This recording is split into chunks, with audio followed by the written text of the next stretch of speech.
বিসমিল্লাহির রহমানির রহিম।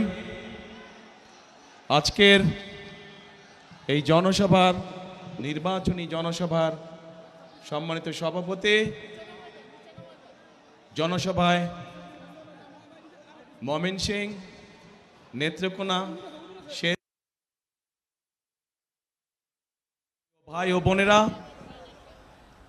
মঞ্চে উপস্থিত নেতৃবৃন্দ, প্রিয় সহকর্মীবৃন্দ, এলাকাবাসী ভাই বোনেরা, প্রিয় সাংবাদিক ভাইরা, আসসালামু আলাইকুম। আসসালামু আলাইকুম। কেমন আছেন আপনারা? অনেকক্ষণ অপেক্ষা করতে হয়েছে, তাই না? হ্যাঁ, অনেকক্ষণ অপেক্ষা করতে কথা ছিল আরো আগে, কিন্তু আসতে অনেক সময় লেগে গেল। আচ্ছা, ধীর স্থির। কারণ সেই ঢাকা থেকে শুরু করে পথে পথে আপনারা যেরকম অপেক্ষা করছিলেন, ঠিক সারা পথে এরকম হাজার হাজার মানুষ অপেক্ষা করছিল। তাদের সকলের সাথে একটু সৌজন্যমূলক সাক্ষাৎ করে আসতে আসতে সময় লেগে গেল। প্রিয় ভাই বোনেরা, আজকে আমরা সকলে এখানে একত্রিত হয়েছি কেন? একত্রিত হয়েছি যে আগামী 12 তারিখে এই দেশের মানুষ তাদের যে অধিকার ছিনিয়ে নেওয়া হয়েছিল, যেই অধিকারের জন্য বহু মানুষ গত 16 বছর ধরে গুম, খুন, অত্যাচার, নির্যাতনের শিকার হয়েছে, যেই অধিকার আদায়ের জন্য গত 2024 সালের 5 অগস্ট মাসে, জুলাই মাসে হাজারো মানুষকে হত্যা করা হয়েছে, হাজার হাজার মানুষকে আহত করা হয়েছে, সেই অধিকার আপনারা প্রয়োগ করতে যাচ্ছেন ইনশাআল্লাহ আগামী মাসের 12 তারিখে। কি সেই অধিকার? কি সেই অধিকার? ভোটের অধিকার। কেন এই ভোটের অধিকার দরকার? এই ভোটের অধিকার দরকার কারণ আমরা চাই এই দেশের মালিক যে জনগণ, সেই জনগণের ইচ্ছা মতন যাতে আগামী দিন এই দেশ সামনে চলতে পারে, সেই ইচ্ছার প্রতিফলন বা বাস্তবায়ন যাতে হতে পারে, সেই জন্যই দরকার ভোটের অধিকার। মানুষের কথা বলার অধিকার, মানুষের ন্যায্য অধিকার যাতে প্রতিষ্ঠিত হতে পারে, সেজন্যই দরকার ভোটের অধিকার। প্রিয় ভাই বোনেরা, আমি জানি ময়মনসিংহ বলুন, নেত্রকোনা বলুন, জামালপুর বলুন, শেরপুর বলুন, এই অঞ্চলগুলোতে বহু সমস্যা রয়ে গিয়েছে। নদী ভাঙন সমস্যা আছে, কর্মসংস্থানের সমস্যা রয়ে গিয়েছে, বিভিন্ন জেলাতে, বিভিন্ন উপজেলাতে ব্রিজ, স্কুল, কলেজ নির্মাণ, রাস্তাঘাট, কালভার্ট, এগুলোর সমস্যা রয়ে গিয়েছে, যেগুলো বিগত 1 যুগেরও বেশি সময় ধরে সংস্কার বা নতুন করে করা প্রয়োজন ছিল, কিন্তু কোনো কাজ হয়নি। হয়েছিল? হয়নি। কারণ ওই যে বললাম, ভোটের অধিকার ছিল না। যদি ভোটের অধিকার থাকতো তাহলে জনগণের সমস্যার সমাধান হতো। যেহেতু ভোটের অধিকার ছিল না, যেহেতু দেশে নিশিরাতের নির্বাচন অনুষ্ঠিত হয়েছিল, তথাকথিত নির্বাচন, যেহেতু দেশে আমির নির্বাচন অনুষ্ঠিত হয়েছিল, সেখানে সত্যিকারের জনগণের প্রতিনিধি ছিল না। তাই দেশের যুবক সমাজের জন্য কর্মসংস্থানের ব্যবস্থা তৈরি করা হয় নাই। তাই এলাকার মা বোনদের সমস্যার নিরাপত্তা নিশ্চিত করা হয় নাই। তাই শিক্ষা ব্যবস্থাগুলোতে সঠিকভাবে শিক্ষক প্রেরণ করা হয় নাই। তাই উপজেলা হাসপাতালে বলুন অথবা ডিস্ট্রিক্ট হাসপাতালে বলুন না কেন, সেখানেও সঠিকভাবে ওষুধপত্র, ডাক্তার সরবরাহ করা হয় নাই। প্রিয় ভাই বোনেরা, বাংলাদেশের মানুষ কি চায়? বাংলাদেশের মানুষ চায়, একজন অভিভাবক হিসাবে একজন অভিভাবক চায় তার সন্তান যাতে সুশিক্ষা বা সঠিকভাবে শিক্ষা পায়, তাই তো নাকি? একজন অভিভাবক চায় তার সন্তান সেই শিক্ষা পাক যেই শিক্ষার পরে, যেই শিক্ষা শেষ হলে পরে সন্তান কর্মসংস্থানের ব্যবস্থা করতে পারবে, বেকার থাকবে না। প্রিয় ভাই বোনেরা, তরুণরা, যুবকরা কি চায়? তারা চায় কর্মসংস্থানের ব্যবস্থা। দেশে মিল ফ্যাক্টরি হবে, ব্যবসা বাণিজ্য হবে, যাতে করে তারা সুন্দরভাবে নিরাপদে ব্যবসা বাণিজ্য বা চাকরি বাকরি করতে পারবে। মানুষ চায়, মানুষ অসুস্থ হতেই পারে, হওয়াটাই স্বাভাবিক, কিন্তু অসুস্থ হলে যাতে করে তারা সময় মতন চিকিৎসা সুবিধা পায়। মানুষের মৌলিক চাহিদার মধ্যে এগুলোই কম বেশি মৌলিক চাহিদা। এই যে যেমন আমাদের কৃষক ভাইরা, আমরা যদি ময়মনসিংহের কথা ধরি, ময়মনসিংহ সহ আশেপাশের জায়গাগুলো যদি দেখি, এখানে কৃষক ভাইদের অনেক সমস্যা রয়েছে। বিশেষ করে যদি ময়মনসিংহে আমরা দেখি পোনা চাষ, মাছের যে পোনা, এইটি আরও অনেক বড় করা যেত। এইটি এখন দেশের বিভিন্ন জায়গায় এই মাছের পোনা সরবরাহ করা হয়, কিন্তু আমাদের পরিকল্পনার মধ্যে রয়েছে কি করে এই মাছের পোনার বিষয়টিকে শুধু দেশের মধ্যে সীমাবদ্ধ না রেখে বিদেশেও কিভাবে রফতানি করা যায়, সেই পরিকল্পনা আমাদের রয়েছে, যাতে করে কর্মসংস্থানের সুযোগ তৈরি হয়, যাতে করে এই এলাকার মানুষ শুধু একটি নয়, এরকম আরও প্রতিষ্ঠান তৈরি করার মাধ্যমে আরও মানুষকে কর্মসংস্থানের ব্যবস্থা করা যায়। প্রিয় ভাই বোনেরা, আপনাদের নিশ্চয়ই মনে আছে দেশনেত্রী খালেদা জিয়ার সময় এই দেশের মেয়েদের জন্য, এই যে আমার সামনে বহু মা বোনেরা এখানে সামনে রয়েছেন, এই দেশের মা বোনদেরকে শিক্ষা দেওয়ার জন্য মেয়েদের শিক্ষা ব্যবস্থাকে ক্লাস 1 থেকে ক্লাস 12 পর্যন্ত ফ্রি করা হয়েছিল। মনে আছে আপনাদের? প্রিয় ভাই বোনেরা, সেই মা বোনরা শিক্ষিত হয়েছে। আজকে যদি যে কোনো স্কুল, কলেজ, বিশ্ববিদ্যালয়ে আমরা যাই, আমরা দেখব যে ছেলেদের পাশাপাশি সমান সংখ্যক মেয়েরা লেখাপড়া করছে। আজকে আমরা যদি সমগ্র বাংলাদেশের জনসংখ্যা দেখি, আমরা দেখব যে সমগ্র জনসংখ্যার অর্ধেকের মতন হচ্ছে নারী।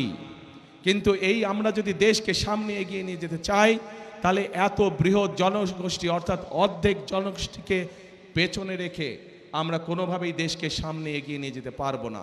এবং সেই জন্যই আমরা দেশে নারীদের জন্য, মায়েদের জন্য, আমরা গৃহিণীদের জন্য, বিশেষ করে খেটে খাওয়া মানুষ যারা, সেই পরিবারের গৃহিণীদের জন্য আমরা একটি ফ্যামিলি কার্ড নামে কার্ড দিতে চাই মা বোনদেরকে, যাতে করে এই ফ্যামিলি কার্ডের সুবিধা প্রত্যেকটি মানুষের, প্রত্যেকটি পরিবারের কাছে, অল্প হলেও প্রত্যেকটি পরিবারের কাছে পৌঁছতে পারে, এবং যাতে করে তারা প্রতি মাসে কিছুটা হলেও স্বাচ্ছন্দ্যে কয়েকটি দিন অতিবাহিত করতে পারেন, একটু হলেও যাতে করে তাদের সহযোগিতা হয়। ঠিক একইভাবে একটু আগে আমি ময়মনসিংহের মৎস্য চাষিদের কথা বলেছি। একইভাবে শুধু মৎস্য চাষি নয়, মৎস্য চাষির বাইরেও যারা ক্ষেত খামারে চাষবাস করেন, জমিতে চাষবাস করেন, এইরকম কৃষক ভাইদেরও পাশে আমরা দাঁড়াতে চাই।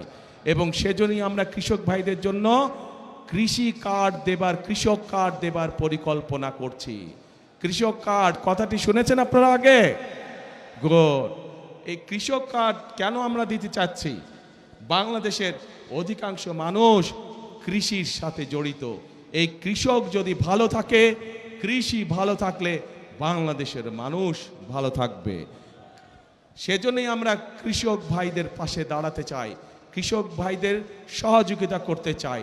এই কৃষক কার্ডের মাধ্যমে আমরা কৃষক ভাইদের কাছে সার, তার প্রয়োজনীয় অন্তত একটি ফসলের, সমগ্রভাবে একটি ফসলের বীজ, কীটনাশক, সার আমরা পৌঁছতে চাই কৃষক ভাইদের কাছে সরাসরি, যাতে করে সেটি তাদেরকে সহযোগিতা করে ধীরে ধীরে অর্থনৈতিকভাবে মজবুত হওয়ার জন্য দৃঢ় ভিত্তির উপরে যাতে করে তারা দাঁড়াতে পারে। প্রিয় ভাই বোনেরা, আমরা রাজনীতি করি কাদের জন্য? বাংলাদেশের মানুষের জন্য আমরা রাজনীতি করি। আজকে এই যে নির্বাচনী জনসভা, এই নির্বাচনী জনসভায় আমরা কি দেখি? অনেক দল আছে যারা এসে অন্য দল সম্পর্কে বিভিন্ন রকম কথাবার্তা বলে। শুনেছেন না আপনারা? শুনেছেন। আজকে যদি আমি এখানে দাঁড়িয়ে আপনাদের সামনে অন্য দল সম্পর্কে অন্যরকম কথা বলি, তাদের গীবত গাই, তাদের সম্পর্কে সমালোচনা করি, তাতে কি জনগণের কোনো লাভ হবে? জনগণের কোনো লাভ হবে না। কারণ জনগণ তাকেই ভোট দিবে যারা জনগণের জন্য কাজ করবে, তাই তো? এবং জনগণের জন্য যদি কাজ করতে হয় তাহলে অবশ্যই একটি রাজনৈতিক দলের পরিকল্পনা থাকতে হবে কিভাবে দেশ পরিচালনা করবে, কিভাবে কি কি কাজ করবে জনগণের জন্য, সেই পরিকল্পনাগুলো থাকতে হবে। প্রিয় ভাই বোনেরা, বিএনপি বাংলাদেশ জাতীয়তাবাদী দল হচ্ছে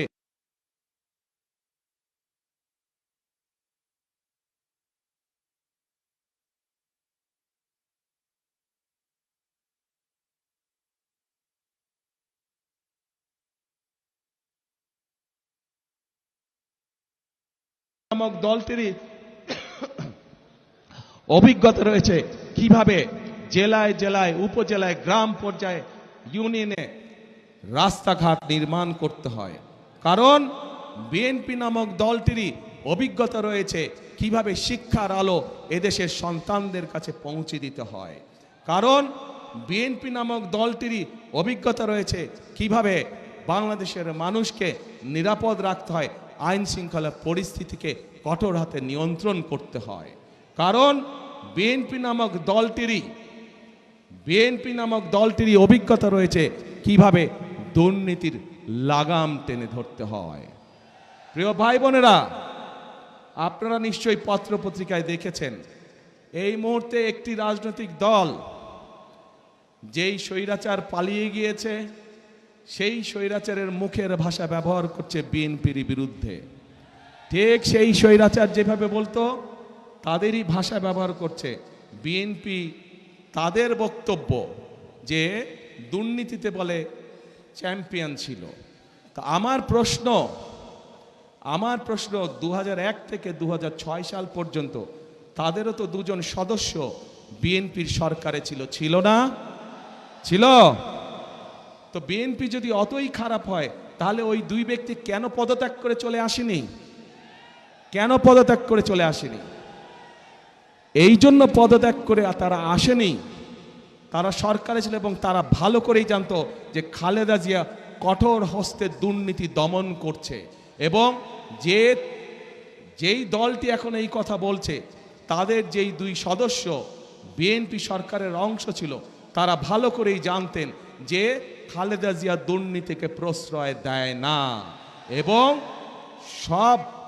সব ধরনের আন্তর্জাতিক পরিসংখ্যান বলে খালেদা জিয়ার সময় যে স্বৈরাচার পালিয়ে গেছে তার সময় দেশ দুর্নীতিতে নিম্ন গতিতে ছিল। এবং খালেদা জিয়া যখন 2001 সালে দেশ পরিচালনার দায়িত্ব পায় তখন ধীরে ধীরে বাংলাদেশ দুর্নীতির করাল গ্রাস থেকে বের হতে শুরু করলো।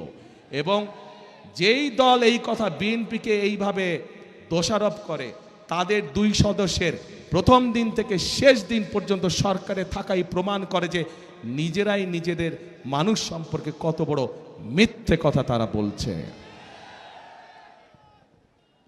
প্রিয় ভাই বোনেরা, আমরা চাই নেত্রকোনা সহ শেরপুর সহ বিভিন্ন জায়গায় মাদক সমস্যা রয়েছে। আমরা এই মাদক সমস্যার সমাধান করতে চাই, কিন্তু মাদক সমস্যার সমাধান করতে হলে কিভাবে করবেন? আপনি কিভাবে করবেন? মাদক সমস্যার সমাধানের একটি কঠিন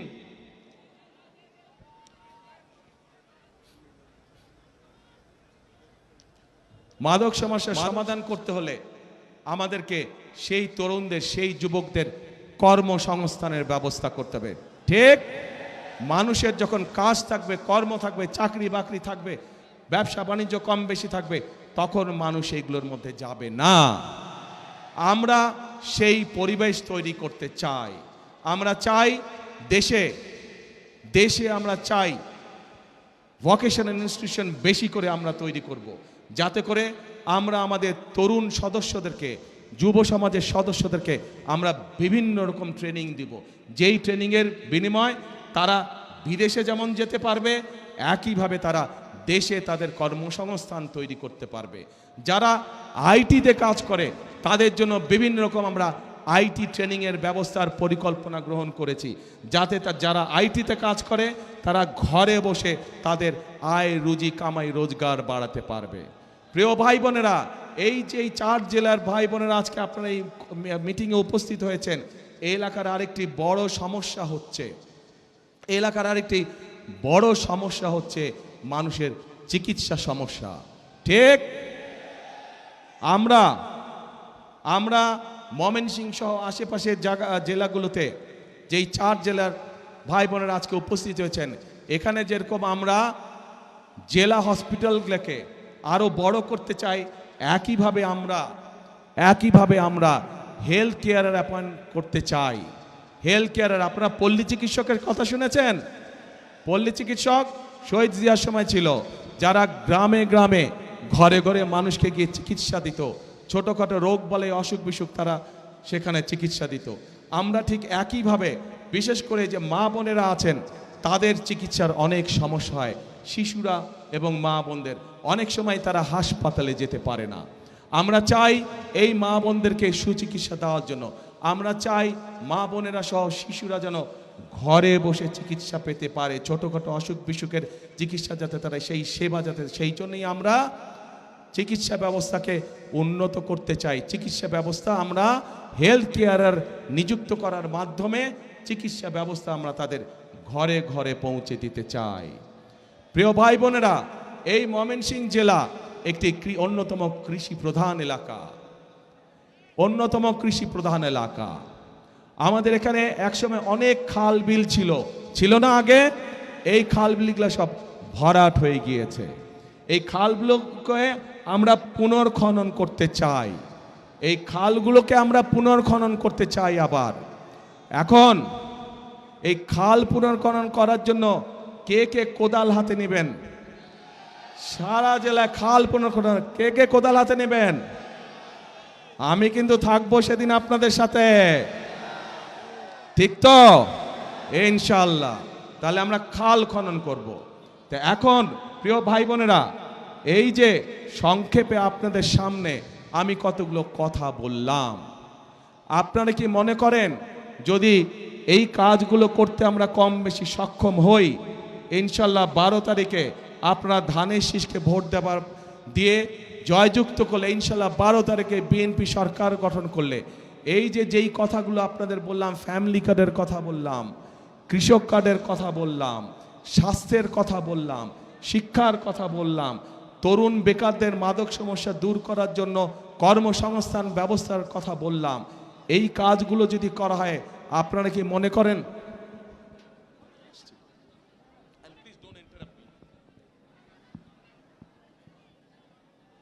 এই যে কথাগুলো বললাম, এই কাজগুলো যদি আমরা করতে সক্ষম হই, তাহলে কি আপনারা মনে করেন আপনারা সহ সমগ্র দেশের মানুষ উপকৃত হবে?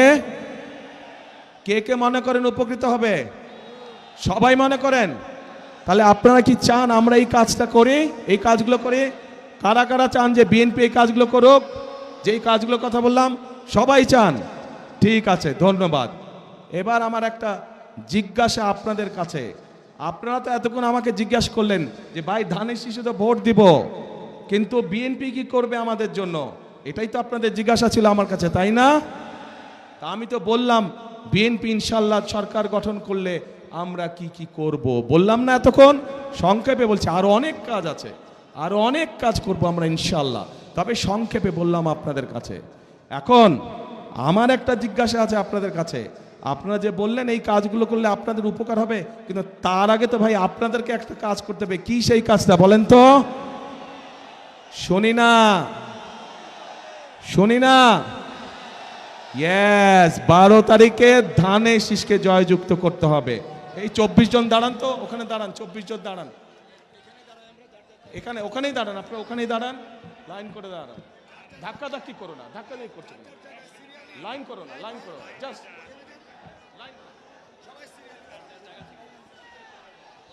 এই যে আপনাদের সামনে 24 জন ব্যক্তি দাঁড়িয়েছে, 24 জন মানুষ দাঁড়িয়েছে, প্রত্যেকের হাতে দেখেন ধানের শীষ, দেখছেন? চেনেন এই 24 জনকে? এই 24 জনকে দায়িত্ব দিয়ে গেলাম এই 4 জেলার উন্নয়ন করার জন্য, তাদের হাতে ধানের শীষ দিয়ে তাদেরকে আমি দায়িত্ব দিয়েছি। এখন আপনারা আপনাদের দায়িত্ব বুঝে নিতে হবে তাদের কাছ থেকে, পারবেন? তাহলে 12 তারিখে পরিকল্পনা কি আপনাদের? ধানের শীষে ভোট দিতে হবে। বসেন নেতৃবৃন্দ, এরা সবাই হচ্ছে ধানের শীষের লোক। এদেরকে জিতিয়ে আনতে পারলে আমরা ওই কাজগুলো সব করতে পারবো, জিতিয়ে আনতে পারলে আমরা ওই কাজগুলো সব করতে পারবো। কিন্তু এদেরকে জিতাতে হলে আপনাদেরকে এগিয়ে আসতে হবে। আপনারা এগিয়ে আসলে ধানের শীষ জিতবে। আপনারা এগিয়ে আসলে ধানের শীষের পরিকল্পনাগুলো সব জনগণের জন্য বাস্তবায়িত হবে, দেশের মানুষের জন্য বাস্তবায়িত হবে। প্রিয় ভাই বোনেরা, আরেকটি পরিকল্পনার কথা আপনাদেরকে বলতে চাই। নারীদের কথা বলেছি, কৃষকদের কথা বলেছি, শিশুদের কথা বলেছি, তরুণদের কথা বলেছি, যুবকদের কথা বলেছি।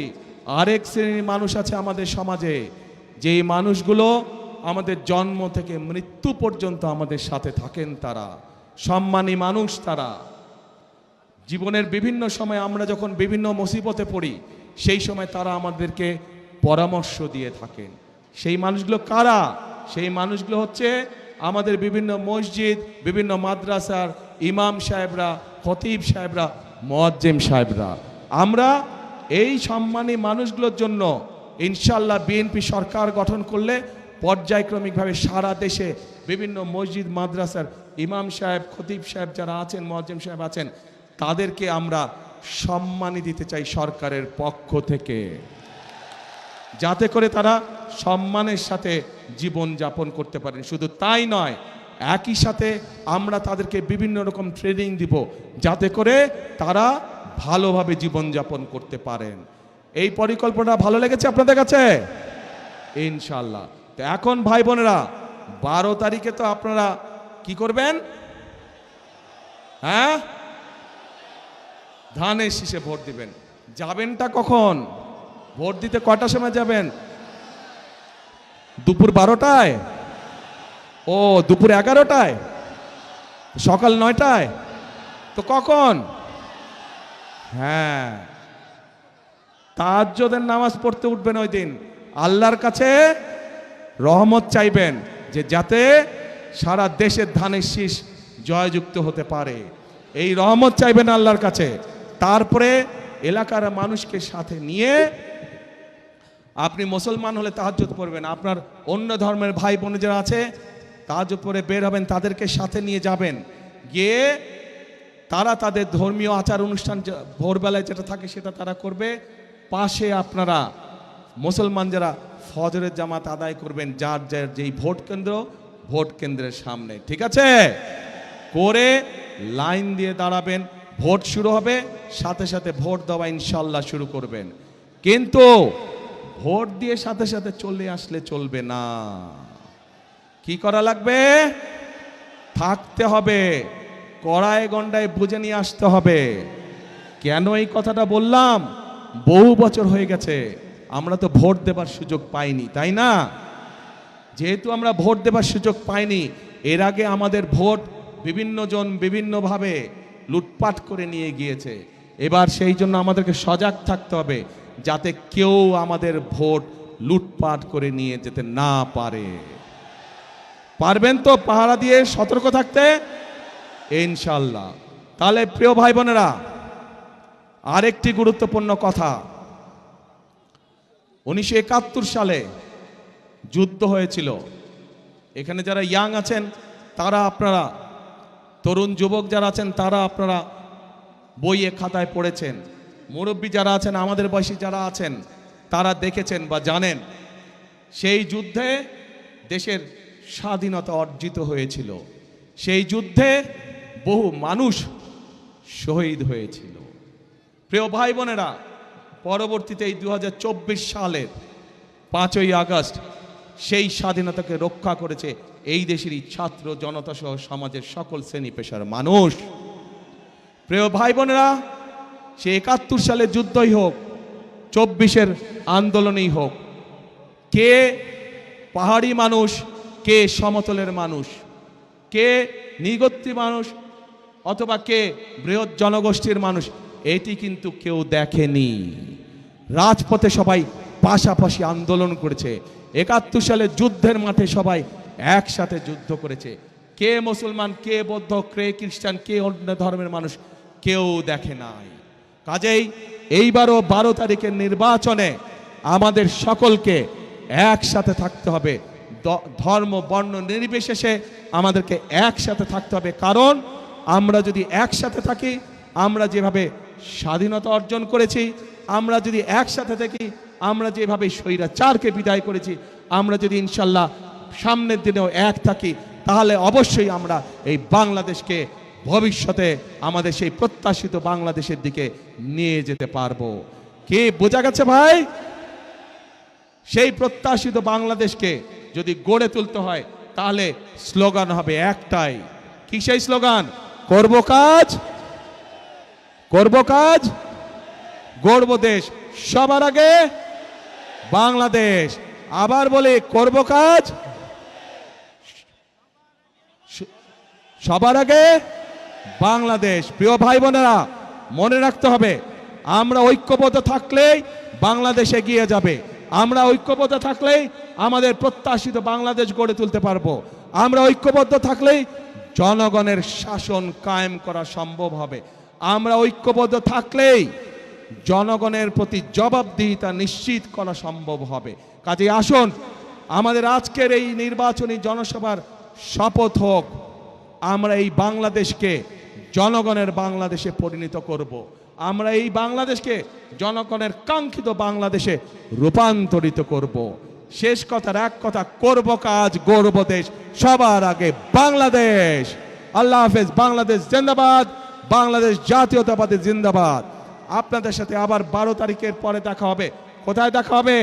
খাল খনন কর্মসূচিতে দেখা হবে। খাল খনন কর্মসূচি, সবাইকে কোদাল নিয়ে আসতে হবে। পারবেন ইনশাআল্লাহ। আল্লাহ হাফেজ, আল্লাহ হাফেজ।